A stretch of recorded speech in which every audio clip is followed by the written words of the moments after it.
Ini bukan cara untuk meregangkan tulang belakang dan malah boleh jadi berbahaya, membuat belakang jadi kejang serta memburukkan lagi hernia cakera di bahagian pinggang.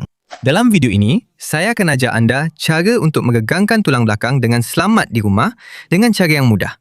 Terutamanya jika anda ada hernia cakera atau artrosis di bahagian pinggang. Dan yang paling penting, anda akan lihat bahawa anda tidak perlu muda, kurus atau sangat fleksibel untuk melakukan regangan ini dan merehatkan tulang belakang.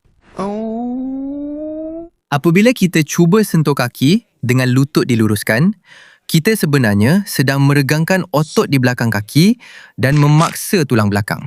Sebenarnya, jenis regangan seperti ini hanya selamat untuk tulang belakang anda dalam satu situasi. Apabila anda boleh membongkok ke depan dan tulang belakang anda hampir tidak mempunyai lengkungan. Tetapi hampir tiada siapa yang boleh lakukan begitu, kebanyakan orang buat begini. Dan sebenarnya, semakin banyak tulang belakang anda melengkung, semakin berbahaya untuk anda. Sekarang, saya akan tunjukkan kepada anda regangan sebenar untuk tulang belakang. Saya akan buat lebih lagi. Saya akan ajar senaman ini langkah demi langkah supaya ia selamat dan sesiapa sahaja boleh lakukan tanpa memaksa. Rahsianya di sini ialah anda tidak perlu terlalu memaksa untuk meregang.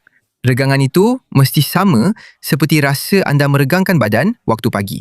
Bila anda bangun tidur dan meregangkan badan, anda rasa sedang meregang, tapi ia adalah regangan yang menyenangkan. Jangan paksa. Tak sakit, ia menyenangkan. Seronok untuk dirasai, okey? Jadi, fokus pada perasaan itu. Mula dengan duduk lebih ke hujung kerusi. Cuba duduk dengan punggung lebih terangkat. Kaki berpijak di lantai. Renggangkan kaki, renggangkan lutut. Anda akan turun ke depan, lepaskan. Lepaskan dengan bantuan lengannya. Ingat, jangan paksa. Jom, tengok ni. Hembuskan nafas. Turun ke depan. Sandarkan siku, hembuskan nafas. Anda akan turun sampai terasa seperti meregangkan tulang belakang ya. Pegang pada buku lali, pegang pada kaki.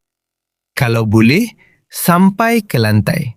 Dan hanya relax saja.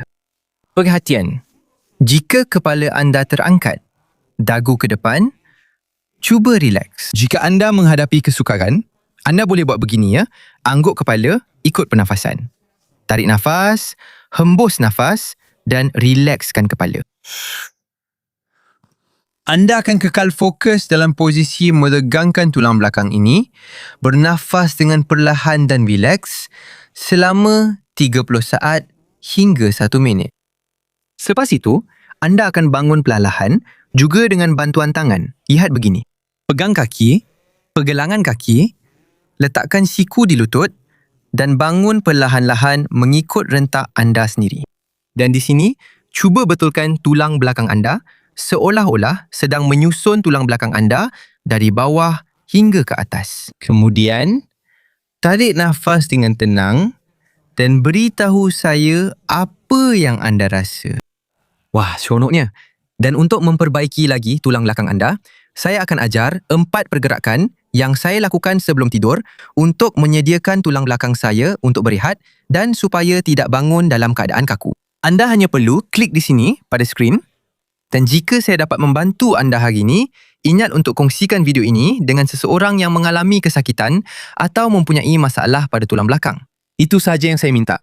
Bantu sebarkan video ini supaya ia dapat sampai dan membantu mereka yang memerlukan. Saya undur diri dulu. Salam hormat dan jumpa lagi.